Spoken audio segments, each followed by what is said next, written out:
nanti tidak menangis di hadapan Allah Subhanahu wa taala, beliau mengatakan adalah ma'ainun waddat an maharimillah, yaitu mata yang menundukkan pandangan dari hal-hal yang diharamkan oleh Allah Subhanahu wa taala.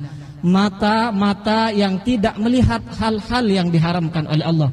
Wanita yang bukan muhrimnya itu tidak dipandangnya dengan syahwat. Karena kadang kita para hadirin, mohon maaf bapak-bapak, kadang perempuan yang kita tuntut untuk menutup aurat, tapi terkadang mata kita sendiri kadang tidak menutup pandangan kita dari hal-hal yang diharamkan oleh Allah Subhanahu wa taala. Oleh karena itu paling tidak kita sebagai seorang laki-laki, hal-hal yang diharamkan itu mohon maaf paling tidak kita tutup diri kita dari hal-hal yang diharamkan. Jangan memandang hal-hal yang syahwat, kadang di HP kita, kadang di laptop kita, kadang hal-hal yang dilarang oleh Allah itu kita pandang dengan sesuatu yang membawa syahwat sehingga kita tidak diridhai oleh Allah Subhanahu wa taala. Para hadirin yang dimuliakan oleh Allah Subhanahu wa taala, yang ketiga yang disampaikan oleh baginda Rasulullah sallallahu alaihi wasallam, beliau mengatakan di antara mata yang kelak tidak akan menangis di hadapan Allah adalah ainun batat syaharat fi qiyam fi lailatin, yaitu mata, kurang lebih bahasanya seperti itu, ainun syaharat fi qiyamil lail, al hadits kama qala sallallahu alaihi wasallam, yaitu mata yang tidak tidur malam semata-mata karena bangun malam menghadap kepada Allah Subhanahu wa taala. Oleh karena itu paling tidak ini saya luar biasa, di dalam kitab Ta'thirul Anfas, di dalam kitab Ta'thirul Anfas disebutkan bahwasannya di Hadramut di Yaman itu ada seorang wali besar. Kalau di sini mungkin Syekhuna Khalil Bangkalan. Itu kalau di Tarim di Hadramut itu terkenal namanya Syekh Sa'id Al-Amudi. Itu seorang wali besar yang ada di Hadramut. Ini terkenal kewaliannya luar biasa. Tapi para hadirin yang dimuliakan oleh Allah Subhanahu wa taala, diceritakan bahwasannya mertua beliau, mertua Syekh Sa'id Al-Amudi ini, bahwasannya ketika putrinya akan dinikahkan dengan Syekh Sa'id Al-Amudi, mertuanya ini mengatakan kepada putrinya, "Nak, kamu saya akan nikahkan dengan seorang wali besar, dengan seorang soleh yang dekat kepada Allah Subhanahu wa taala." Kemudian dinikahkan, putrinya ini dinikahkan dengan Syekh Sa'id Al-Amudi. Kemudian sebagaimana adat di kota Tarim, kalau di Indonesia kan yang laki-laki yang nginep di rumah perempuannya. Tapi kalau di Arab itu, di tempat kami di Hadramut itu yang perempuannya yang nginep di rumah laki-lakinya, di rumah suaminya. Dan ini oleh Al-Habib Hasan bin Ahmad Al-Habib Hasan Al-Attas, Al-Habib Hasan Al-Attas, beliau mengatakan, saya heran, kok bisa laki-laki menikahi perempuan, kok laki-lakinya yang nginep di rumah perempuannya, seperti sebagaimana yang ada di Indonesia. Ini seharusnya kan yang perempuan nginep laki-laki, ini kok laki-lakinya kok sudah ngambil anak orang tapi kok masih tidurnya di rumah mertuanya katanya. Ini ternyata walaupun adat yang seperti ini di Indonesia, kata Al-Habib Hasan Al-Attas, ternyata setelah diteliti ternyata ada dasarnya. Bahwasanya Sayyidina Rasulullah sallallahu alaihi wasallam ketika beliau menikah dengan Sayyidatuna Aisyah, ternyata malam pertamanya di rumahnya Sayyidina Abu Bakar Siddiq radhiyallahu anhu. Artinya bukan tidak ada dasar apa yang terjadi di Indonesia, tapi adat yang ada di tempat kami di Hadramut itu, di sebagian daerah itu yang perempuan yang nginep di rumah laki-lakinya. Nah, dalam cerita ini istrinya Syekh Sa'id Al-Amudi ini dikirim oleh orang tuanya nginep di rumah Syekh Sa'id Al-Amudi. Allahumma shalli ala Muhammad. Mohon maaf saya nggak bisa bercanda, nggak bisa bergurau, jadi mohon maaf.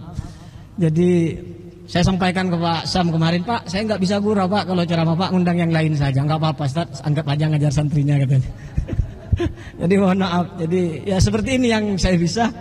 Jadi waktu itu putrinya itu dikirim kepada Syekh Sa'id Al-Amudi. Ketika sampai Syekh Al-Amudi nginep malam, ditunggu ternyata suaminya tidur. Tidur ini sampai menjelang subuh. Setelah menjelang subuh baru suaminya bangun. Kata istrinya, katanya wali besar, katanya ulama, kok enggak sholat malam, kok bangunnya hanya menjelang subuh. Akhirnya diteliti apa yang dikerjakan suaminya. Ternyata yang dikerjakan suaminya menjelang subuh hanya mengangkat tangan kemudian mengatakan ana, hanya seperti itu. Kemudian selesai ambil wudhu, sholat subuh. Akhirnya paginya si perempuan ini pulang ke rumahnya. Pulang ke rumah orang tuanya, Pak, saya nggak mau menikah dengan orang itu. Ngapain saya nikah? Katanya wali besar, katanya ulama, ternyata nggak sholat malam. Saya nggak mau menikah dengan orang seperti itu. Saya mau menikah dengan orang yang bangun malam, yang tahajud malam, yang menghadap kepada Allah Subhanahu wa taala. Jadi ini perempuan hebat kalau menurut saya.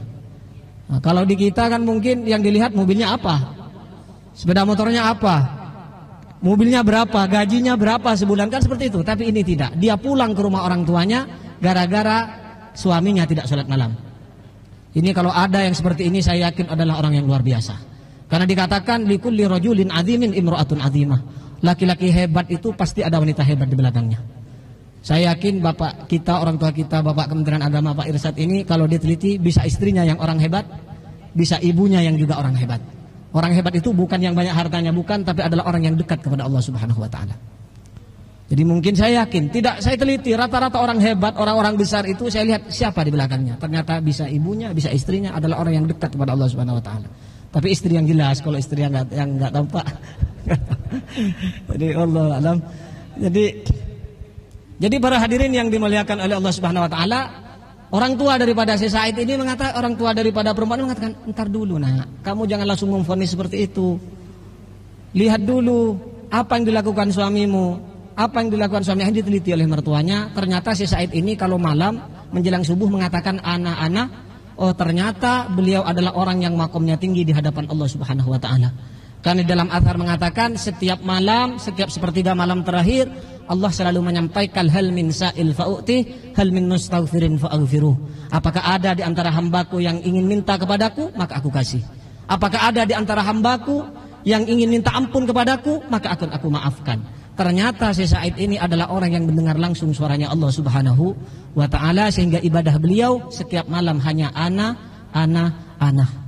Maka sejak saat itu istrinya dikembalikan kepada suaminya. Ternyata beliau adalah orang hebat dan orang besar. Poin yang ingin saya sampaikan, sebenarnya saya sampaikan tadi bukan dari sisi suaminya, tapi dari istri yang hebat ini yang ada di belakangnya. Dan saya yakin ibu-ibu yang ada di sini adalah orang-orang hebat, insya Allah adalah orang-orang yang tidak hanya memandang harta. Kita mengatakan memang harta kita butuh, karena kita hidup di dunia, kita butuh makan, kita butuh minum, kita butuh hidup di dunia. Tapi harta saya yakin adalah bukan di atas segala-galanya. Tapi bagaimana urusan yang selanjutnya adalah bagaimana saat kita berhadapan dengan Allah Subhanahu wa ta'ala. Para hadirin yang dimuliakan oleh Allah Subhanahu wa ta'ala, saya nggak tahu apa sudah setengah jam, saya niatnya tadi hanya setengah jam. Allahumma shalli ala Muhammad. Para hadirin yang dimuliakan oleh Allah Subhanahu wa taala, itu bahwasanya 3 hal itulah yang disampaikan oleh guru saya Sayyidi Al-Habib Umar bin Muhammad bin Salim bin Hafid, bahwasanya semua mata akan menangis tapi 3 ini tidak akan menangis. Dan saya berharap kita berdoa semoga kita semua termasuk di antara 3 mata ini yang dikecualikan oleh Allah Subhanahu wa taala. Amin, Allahumma amin. Para hadirin yang dimuliakan oleh Allah Subhanahu wa taala, kita pada siang hari ini memperingati Isra wal Mi'raj baginda Rasulullah sallallahu alaihi wasallam. Isra sebagaimana dikatakan oleh kitab-kitab sirah, kitab-kitab sejarah, khilaf ulama masalah waktu, cuma yang terkenal di Indonesia itu adalah tanggal 27 Rajab. Tahunnya juga khilaf para ulama, ada yang mengatakan tahun 10 Hijriah, tahun 10 kenabian. Ada juga yang mengatakan tahun 12 kenabian. Artinya 1 tahun sebelum Rasulullah hijrah ke Madinah. Ada yang mengatakan 3 tahun sebelum Rasulullah hijrah ke Madinah.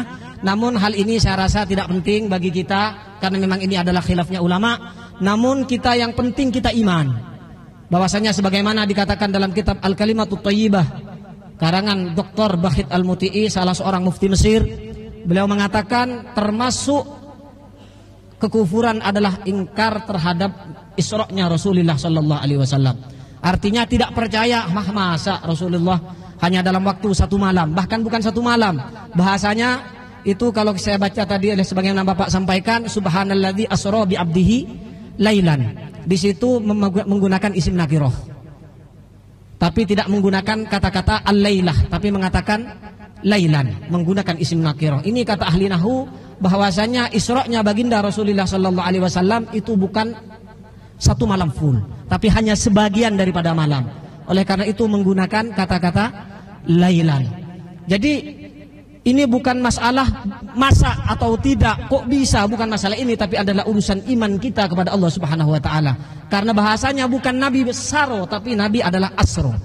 Nabi adalah dijalankan, bukan nabi berjalan. Dan Nabi sebagaimana disampaikan oleh para ulama, ini perjalanannya menggunakan buruk.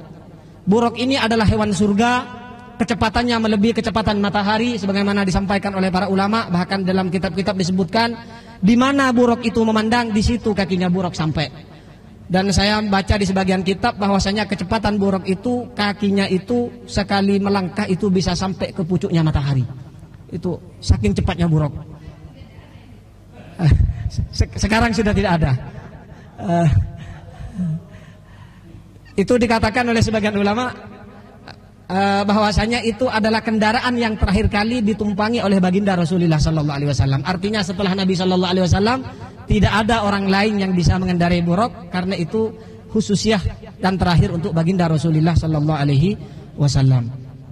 Para hadirin yang dimuliakan oleh Allah Subhanahu wa taala, yang perlu saya sampaikan sedikit di sini bahwasanya di antara hal-hal yang disampaikan kepada baginda Rasulullah SAW dalam peristiwa Isra wal Mi'raj, itu Rasulullah sampai ke sebuah tempat namanya Baitlaham. Di sana Rasulullah di daerah Syam sana, beliau sampai ke sana oleh Nabi Ibrahim, oleh malaikat Jibril. Nabi SAW disuruh salat. Ditanya oleh Rasulullah SAW, "Ma hadzal makan ya Jibril?" Tempat apa ini wahai Jibril? Maka Nabi Jibril mengatakan kepada Nabi SAW, di sini adalah tempat di mana dilahirkan Nabi Isa alaihissalam. Kemudian berangkat lagi baginda Rasulullah SAW sampai ke sebuah tempat, di sebuah tempat namanya Madian. Sampai di sana, tempat apa ini wahai Jibril? Maka Nabi Jibril mengatakan kepada Muhammad, di sini dimakamkan Nabi Musa alaihissalam. Maka disuruh salat Nabi Muhammad SAW di tempat itu. Kemudian para hadirin, dan di tempat-tempat lain, di tempat-tempat bersejarah Rasulullah disuruh salat. Para hadirin yang dimuliakan oleh Allah Subhanahu wa taala, hikmah yang bisa kita ambil dari kejadian ini, kenapa kok Nabi sallallahu alaihi wasallam harus salat di tempat dilahirkannya Nabi Isa alaihissalam? Kenapa Nabi sallallahu alaihi wasallam harus salat di mana dimakamkan di situ Nabi Musa alaihissalam? Bukankah baginda Rasulullah sallallahu alaihi wasallam adalah sayyidul anbiya? Nabi Muhammad adalah pemimpin daripada para nabi. Nabi Muhammad tidak butuh kepada Nabi Musa. Nabi Muhammad tidak butuh kepada Nabi Isa alaihissalam. Nabi Muhammad bisa langsung kepada Allah Subhanahu wa taala. Nabi Muhammad tidak butuh barokahnya Nabi Musa, karena sesungguhnya sumber daripada barokah adalah baginda Rasulullah sallallahu alaihi wasallam. Maka sebenarnya para hadirin yang dimuliakan oleh Allah Subhanahu wa taala, dikatakan oleh para ulama, maksud daripada itu salah satu hikmahnya adalah Nabi sallallahu alaihi wasallam mengajarkan kepada kita umatnya bahwasannya kita harus memiliki sambungan kepada orang-orang soleh. Bahwasannya paling tidak kita jangan hanya mengandalkan solat kita. Kita jangan hanya mengandalkan ibadah kita. Tidak ada jaminan solat kita diterima di hadapan Allah. Tidak ada jaminan zakat kita diterima di hadapan Allah. Tidak ada jaminan ibadah kita, puasa kita diterima di hadapan Allah. Walaupun saya yakin itu adalah amal-amal yang baik, ibadah-ibadah yang baik, tapi wasilah perantara bersambung kepada orang-orang baik dan orang-orang soleh, ini saya rasa juga adalah menjadi jalan kita untuk menghadap Allah Subhanahu wa taala. Sampai dikatakan di dalam kitab Ta'dzirul Anfas, Allahumma shalli ala Muhammad. Ini hampir setengah jam sudah. Di dalam kitab Ta'dzirul Anfas disebutkan bahwasanya dahulu, zaman-zaman dulu itu ada sebuah kejadian, ada di sebuah daerah itu tidak hujan. Ada sebuah daerah tidak hujan. Kemudian semua penduduk desa itu, pemimpinnya, rajanya, kiainya, semua yang orang-orang terbaik yang ada di desa itu semua keluar. Mereka melaksanakan salat istisqa, memohon hujan kepada Allah Subhanahu wa taala. Subhanallah, mereka mengadakan tangan sampai 1 hari, 2 hari, 3 hari, tapi tidak diturunkan hujan oleh Allah Subhanahu wa taala. Ternyata para hadirin yang dimuliakan Allah, ternyata ada satu orang di kampung itu yang menurut pandangan mata manusia dia adalah bukan orang hebat. Dia bukan orang soleh. Dia bukan kiai. Dia bukan ustadz. Dia bukan ulama. Tapi dia hanya sekedar orang biasa, bahkan budak mungkin pada zaman itu. Ini tidak diajak oleh penduduk kampung untuk bersama-sama sholat istisqa, memohon hujan kepada Allah Subhanahu wa taala. Akhirnya para hadirin yang dimuliakan oleh Allah Subhanahu wa taala, setelah 1 hari, 2 hari, 3 hari memohon hujan, para kiai, para ustadz, para tokoh di situ Allah tidak turunkan hujan. Kemudian pada hari yang keempat, orang kampung yang dianggap hina ini itu keluar sendirian ke padang Sahara. Di situ kemudian beliau gelar sajadah, kemudian beliau sholat 2 rakaat. kemudian beliau angkat tangannya memohon doa kepada Allah Subhanahu wa taala. Apa yang beliau doakan kepada Allah? Ya Rob, kata orang ini, ya Rob, karena cintamu kepadaku, karena cintamu kepadaku maka turunkan hujan. Tidak, ya Allah turunkan hujan, ya Allah minta istri 4, ya Allah minta ini. Tidak, ini doanya bukan seperti itu. Ya Allah, karena cintamu kepadaku, ini luar biasa, karena cintamu kepadaku turunkan hujan. Maka tidak lama dari itu langsung awan tebal datang, kemudian turun hujan di kampung. Karena hanya doa itu, ya Allah karena cintamu kepadaku turunkan hujan. Akhirnya ada orang di sekitar situ yang mendengar doa ini. Saat si Amah, orang biasa di sekitar ini, orang yang biasa ini berdoa, didengarkan. Akhirnya setelah hujan turun, kemudian ternyata doanya diijabah oleh Allah Subhanahu wa taala, orang ini mendekat kepada orang yang biasa saja, kepada orang yang dianggap hina di kampung itu. Kemudian ditanyakan, Pak, sembilan tadi kok saya dengar doanya, ya Allah karena cintamu kepadaku turunkan hujan. Iya, kenapa kata orang itu? Kok sampean yakin kalau Allah itu cinta kepadamu? Saya tidak masalah doanya, tapi kok karena cintamu kepadaku itu apa? Apakah karena salatmu? Apa karena zakatmu? Apa karena puasamu? Sehingga engkau mengatakan, ya Allah karena cintamu kepadaku turunkan hujan, kemudian Allah turunkan hujan kepadamu. Maka apa kata orang itu? Bagaimana saya tidak yakin kalau saya dicintai oleh Allah Subhanahu wa taala? Bagaimana saya tidak percaya kalau Allah mencintai saya? Bagaimana saya tidak yakin dan tidak husnul yakin, maka belum yakin kalau saya tidak dicintai oleh Allah Subhanahu wa taala? Ya apa rahasianya? Kok kamu yakin kalau kamu itu kok dicintai oleh Allah Subhanahu wa taala? Maka apa kata orang ini? Perhatikan, bukan karena sholat, bukan karena puasa, tapi beliau mengatakan, saya yakin Allah cinta kepada saya karena Allah telah menciptakan kedua mata saya ini, kedua mata yang telah pernah memandang Abi Yazid Al-Bustami. Muhammad. Jadi ternyata orang ini adalah orang yang pernah duduk satu majelis berkumpul melihat terhadap salah satu wali besar, yaitu Abi Yazid Al-Bustami. Sehingga saya yakin tidak mungkin Allah tidak mencintai saya kalau Allah menciptakan mata saya ini bisa melihat Abi Yazid Al-Bustami. Sehingga dengan itu saya yakin Allah mencintai terhadap saya. Maka para hadirin yang dimuliakan oleh Allah, maksud daripada apa yang saya sampaikan, sebagaimana baginda Rasulullah dalam peristiwa Isra ini disuruh sholat di makam Nabi Musa, disuruh sholat di tempat kelahiran Nabi Isa alaihissalam.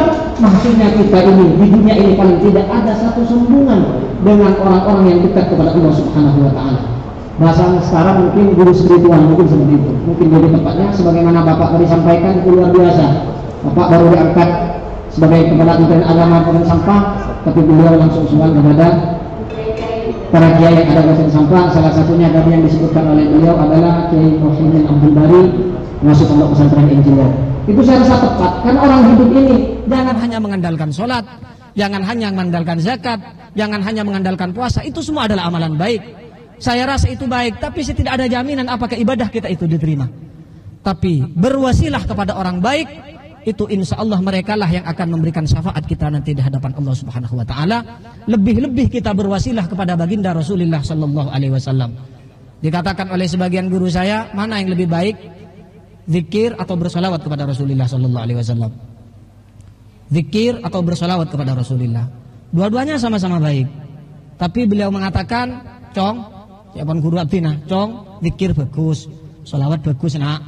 Keng menzikir aja langsung ke Allah, abid sedaya pak anak, mengkorongan belaking kok ben kaki. Tapi mun selawat ke kanjeng Nabi nak aja lebet kanjeng Nabi sedaya pak Allah Subhanahu wa taala. Maka milan dari Kak Dinto berdesair mengatakan, adimis salata 'alan nabiyyi Muhammad faqabuluha hatman bila taraddudi wa a'maluna mutaraddidun baina qabulin wa raddiha illa salata 'alan nabiyyi Muhammad. Perbanyaklah salawat kepada Rasulullah sallallahu alaihi wasallam. Adimis salata 'alan nabiyyi Muhammad, perbanyak salawat kepada Rasulullah sallallahu alaihi wasallam. Faqabuluha hatman bila taraddudi, maka salawat kita pasti bahkan wajib diterima tanpa diragukan lagi. Faqabuluha hatman bila taraddudi wa a'maluna mutaraddidun baina qabulin wa raddiha. Sementara amal ibadah kita, salat kita, puasa kita, zakat kita, haji kita belum tentu diterima oleh Allah Subhanahu wa taala.